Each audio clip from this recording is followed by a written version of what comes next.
And so what you're saying with Ex Machina, he messed up on the programming of her because he forgot details or he put details in there without defining them. What you're saying. Either not having the safeguards in there the correct way, or okay, so it was crazy. I read this article about machine learning that showed that, hey, how you doing? I read this article about machine learning that talked about how some machine learning programs became racist.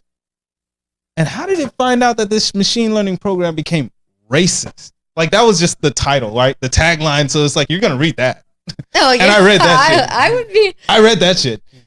The whole thing is, it wasn't that it was becoming racist. What it was doing was it was told to identify marriage photos, right? So married couples in photos. That's what it was told to identify.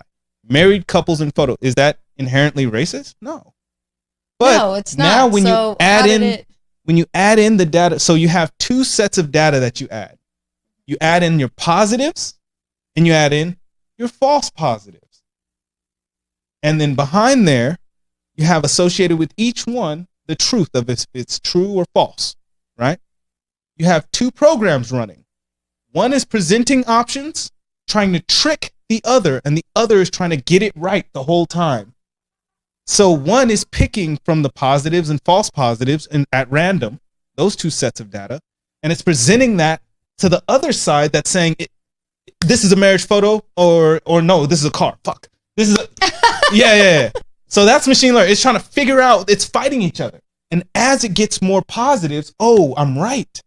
This was a married picture photo. Cool. Well, how could you get racism from that if you just added random pictures, random photos of married couples?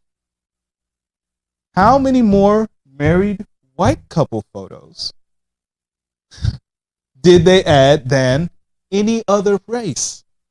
Now, it wasn't like nobody did, but when somebody noticed that, they called them out on it, whole big, right, within the campus for the program, because it kept identifying these white married couples as married couples, and it would keep false positives of the black married couples. It kept making that mistake, but that's because of the data set. The data set inherently was biased.